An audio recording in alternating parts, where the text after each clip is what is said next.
Hi, Decide from Groovy Entertainments. Today we got another book on tape to play for you. Today's book is The Prince and the Pauper for 1990. So let's get started.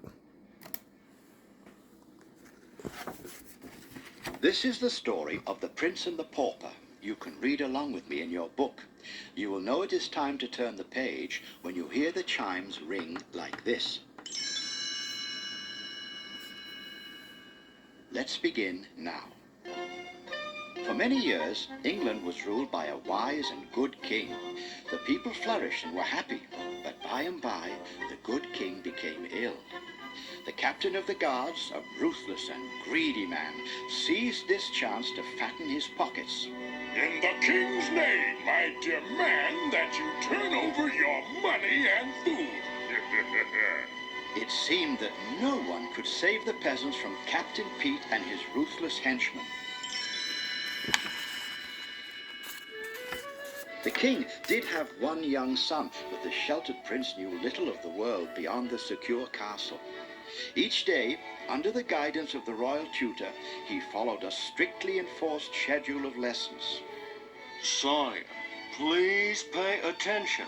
It is important preparation for your future. The prince sighed as he turned his gaze from the window.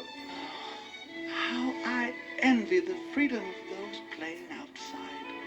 The prince did not realize that life was very hard for those beyond the castle. Mickey, his dog Pluto, and their friend Goofy had spent a long, cold day trying to sell firewood and snow cones, but no one would buy a thing. Pluto whimpered, and Mickey petted his head. Aw, I know, fella. I'm hungry, too. Suddenly, Captain Pete roared past in the royal coach. The splattering wheels covered the sad trio with snow.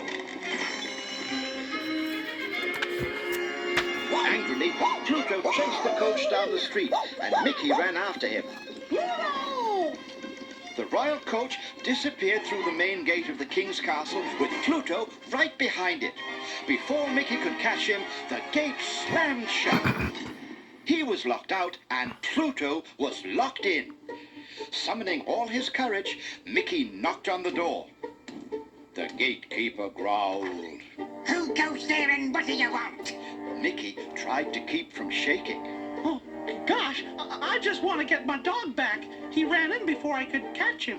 The gatekeeper looked through the peephole and, thinking he saw the prince, gasped. Your Majesty. Quickly, he opened the gate and Mickey entered the courtyard. In the prince's room, the royal tutor droned on with a lesson. The bored prince stared out the window, where he noticed a commotion in the courtyard. Pluto barked loudly and tried to bite Captain Pete's leg. Beat it, you dumb mutt! The captain had pulled Mickey's shirt up over his head and was using it to hold his wriggling captive in the air. The prince could not remain silent. Captain, even the lowliest subjects of this kingdom deserve respect. Unhand that person and apologize. Reluctantly, the captain followed the prince's orders and dropped Mickey. Sorry. Not satisfied, the prince decided to apologize for Captain Pete himself. Have him brought to me at once. On his way through the castle, Mickey tried to look everywhere at once. He had never seen such a wonderful place. Dazzled, Mickey backed into a suit of armor, knocking it over. Like dominoes, one suit of armor crashed into the next.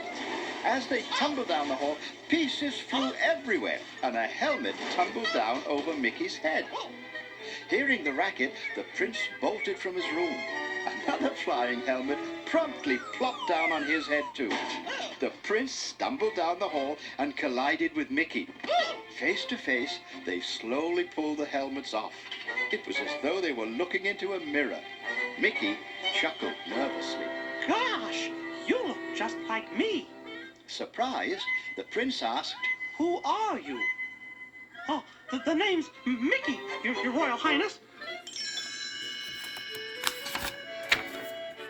The prince silenced Mickey with a wave of his hand.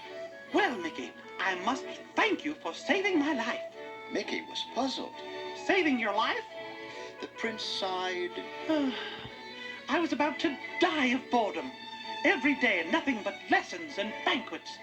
You interrupted my routine. If I could take your place for just one day. Wait, you said yourself we look alike. What a grand idea. I'll be back in the wink of an eye, and if there's trouble, all may know me by my royal ring. Before Mickey realized what was happening, the prince had switched their clothes, provided brief instructions on how to behave, and disappeared out the window.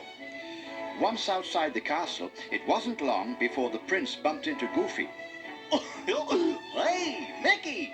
The prince pretended to be Mickey. My good man, forgive me. I'm dreadful with names. Could I have your name? What's the matter with the one you got? Will you look at the time? I must be going. Ta-ta!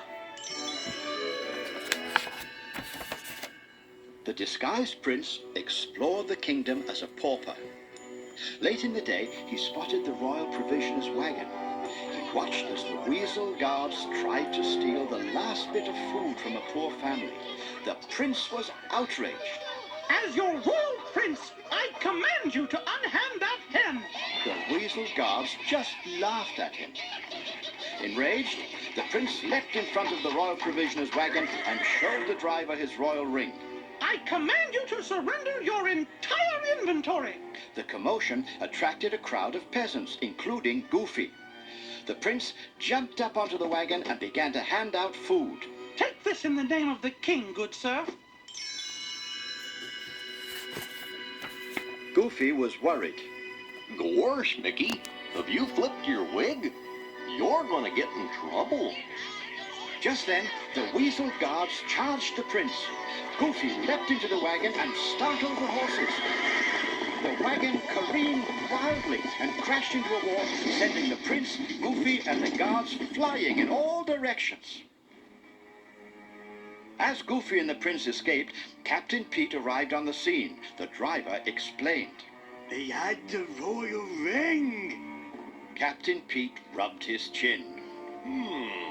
Earlier today at the castle, I met a peasant who looked just like the prince. I'll bet the prince is an imposter, and that pauper you met is the real prince. This is too good to be true. Listen, here's what we'll do.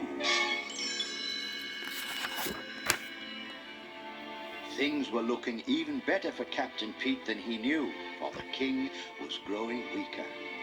Summoned to the king's room for a final meeting, Mickey was awestruck as he silently approached the king. From the day you were born, I've tried to prepare you for this moment. I shall be gone soon, and you will be king. You must promise that you will rule the land justly and wisely. Mickey could not find it in his heart to reveal he was not the true prince. I promise. Wondering how to reach the prince, Mickey left the king's bedroom when suddenly he was grabbed by Captain Pete and his guards. Good day, my phony prince.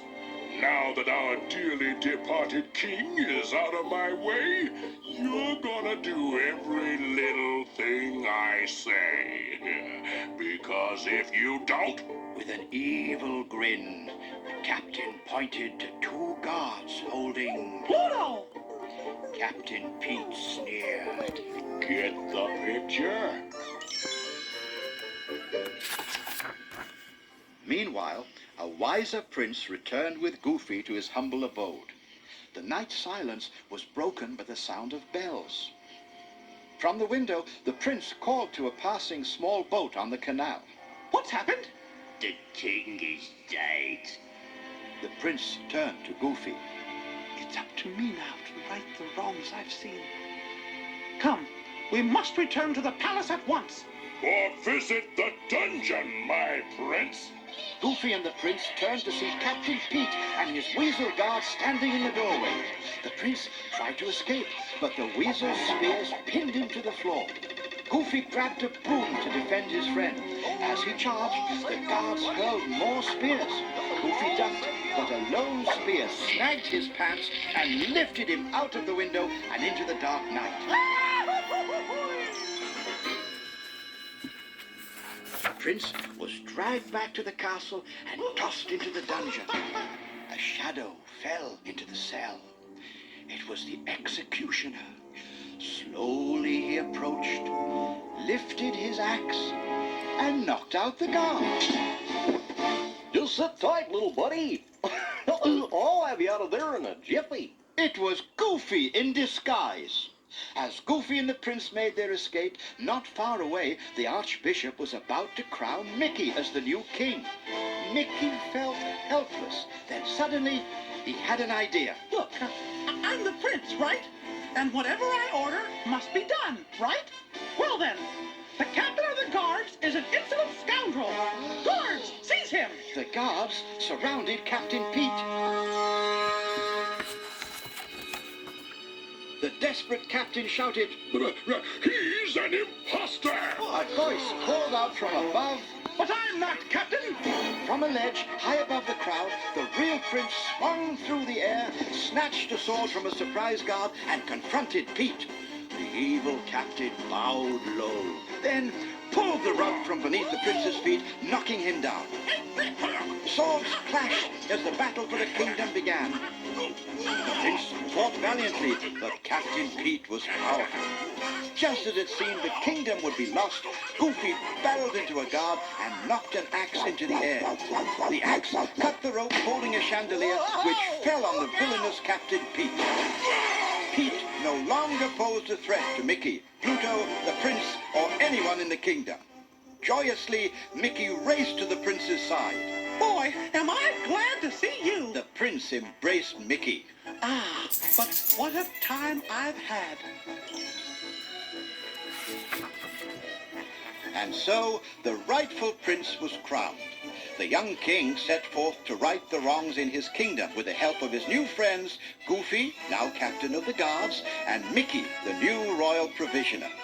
The king never forgot the lesson he'd learned when he and Mickey traded places, and for the rest of his days he ruled with justice and compassion.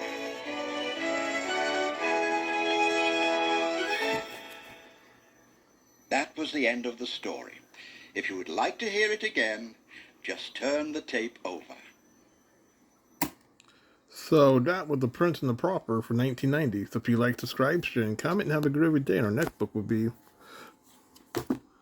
Curious George Goes to the Movies.